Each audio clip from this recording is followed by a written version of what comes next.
bakka faala jirtan hundumaatti isiniif haa baay'atu. Akkam jirtu hordoftoota koo harka fuuni. Nageenyi badhaadha babaaroo.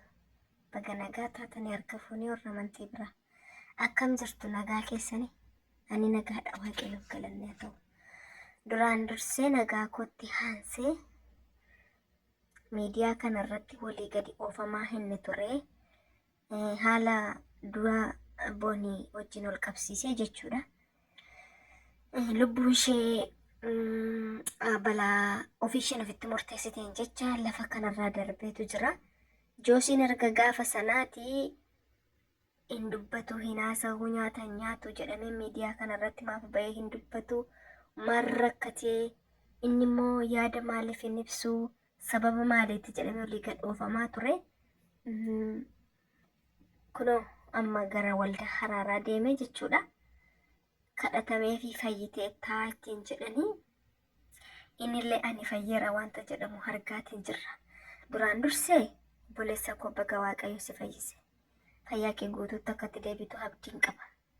Inni guddaan fayyuu kee keessaa bu'aa qaba. Du'a namaatti kan gammadu seexana qofaadha.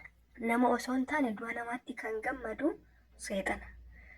Kanaaf ati baga fayyiteen siin jedha. Dhaamsi kuni obboloota koo hundumaaf. Dhugaan ishee garuu yoo harka 100 keessaa 100 hin beekuu baatus sababa maaliif akka isheen of ajjeeste beekuu hin wallaala jedhee hin yaadu.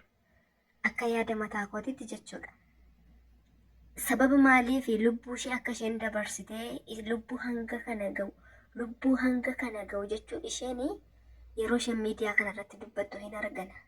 Maalumaaf murtoo akkasii ofirratti fudhattu sin lubbuu keessan kana Kiristoostu isiniif du'e isin maaliif du'a ofitti faraddu jettu dhugaadha gaafa deemee dhaggeeffadhu.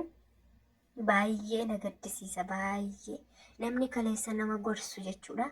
Namni kaleessa nama karaarra badeeyyuu akkas jedhee dubbatu har'a gaafa murtoo akkasii ofiin of ajjeesu. Seexanatu goyoomse, walumaa galatti seexana goyoomse yaada garaa ishee sammuu ishee mo'attee kan kee kumsiif dhumeera bakka ati sichi naman taatu bakka kanarra darbuu hin dandeessu jetteetuti itti dhuftee lafa kanarraa akka lubbuun ishee darbu goosiste. Hojii seexanaati kuni. Yaada keenya gaafa haarru waan murtoo ofirratti murteessinu hadda habaabnu obboloota koo. Dhugaadha. Gaafa haarru jechuudha. Maal akka murteessinu hin beeknu garuu murtoo hangana ulfaatu ofitti fudhachuu yaada garaa keenyaatti waaqayyo nuu kennin murtoo kanas akka nun ofirratti hin fudhanne yaaduma keenyatti waaqayyo nuu kennin walumaa galatti jechuudha. Yaada garaa keenyaatiin mohamne jennaan seexanni yeroo sana maalluun jetti isheen karaa argatte bakka keessiif dhumatee jira sichati kanarra darbuu hin dandeessu siif maal ta'u siif taare. Of dhibamsiisee harka keetiin bakka wanta jettuuf itti seexanni kun hojii seexanaati. Lubbuu ishee kanaan darbee jira. Lubbuu ishee jannataan haa qananiisu. Boolla ishee daadhiin haa guutu. Seenaa baay'ee dhugaadha. Seenaa baay'ee garaa nama nyaatu. Wanta sammuu namaa keessaa hin banne yeroon ishee ilaalu jechuudha. Hadda duree dubartiiti jedhee tan yaadane duratti. Jecha hundumaa dandeesse. Miidhama hundumaa dandeesse. Arrabsamuu hundumaa dandeesse waan baay'ee dabarsiteeti kan isheen dhufte sadarkaa kana keessa lafa jireenya jiraattetti jedhanii itti gammadanii itti immoo kana ta'uun ishee baay'ee natti ulfaata dhugaa dubbachuudhaaf. Kanas ta'u sanas isheen deemtee jirtu. Obboleessa keenya nama lama immoo dhabuun baay'ee ulfaataadha. Baga waaqayyo isa immoo fayyise garuu jechuudha. Obboleessa koo kana dhugaa ishee nuuf haa baasu. Sababa isheen ittiin lubbuu kana of murteessite walitti bu'iinsa mana keessaa haa ta'u, walitti bu'iinsa sooshaal miidiyaa kanarraa harrabaan arrabsamuu haa ta'u, walitti bu'iinsa hiriyaa haa ta'u, waan baay'eedha wanti odeeffamu jechuudha.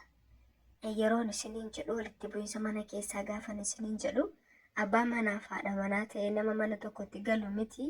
Chiikiin tiyyuu mana abbaaf haadha isaanii utuu jiranii wallalu kun waan beekamaadha.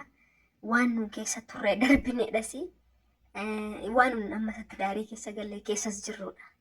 So namni walitti hin bu'u miti. Walitti bu'a. Dhagaa fi dhagaan walitti bu'a. Arrabaaf ilkaaniyyuu rukuta. Garuu sana keessatti waa baay'eetu jira. Waa baay'eetu jira. Murtoo hanga kana ofirratti fudhachuu jechuun oh my god. Baay'ee ulfaata dhugaan isiniin jedha. Ani maaliifin kana kaasee sababa isaa hin wallaalu yoo isheen harka isheen kan ofirratti murteessite yoo ta'eyyuu garuu keezii baagiraawundi isa hin wallaalu. Yaada kanaaf kana murteeffattee kan jedhu yaada isaarra akka inni fayyaa guutuu isaatti deebi'ee yaada kana nuuf eerullee abdiin qaba. Abdii maalirraan eegganna? Gaafa jechuudha namni walitti bu'u ol mufachiisa. Wanta irra sammuu namaa kana keessaa hin baanellee dubbachuu danda'a. Yoo abbaan manaa kan dubbatu ta'e haadhi manaallee hadhiistu, yoo haadhi manaa kan callistu ta'e inni kan dubbatu ta'e isheen haa callistu. Bakka yoo tokko biraa cal jedhe malee lachuu yoo olitti horderii darbatanii baay'ee ulfaataadha.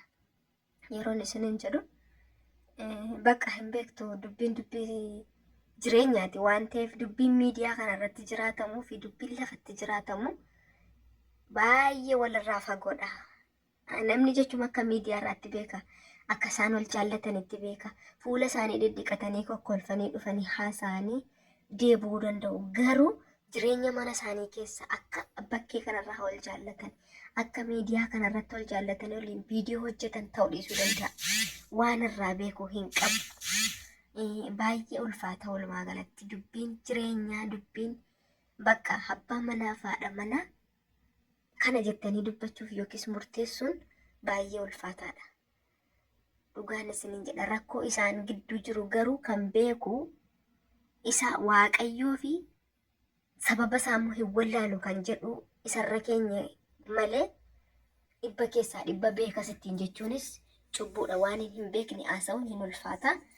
Garuu sababa nuuf ibsuu danda'a yaada jedhudha. Walumaa galatti yaadni keenya har'aa kana fakkaataan isiniin jedha.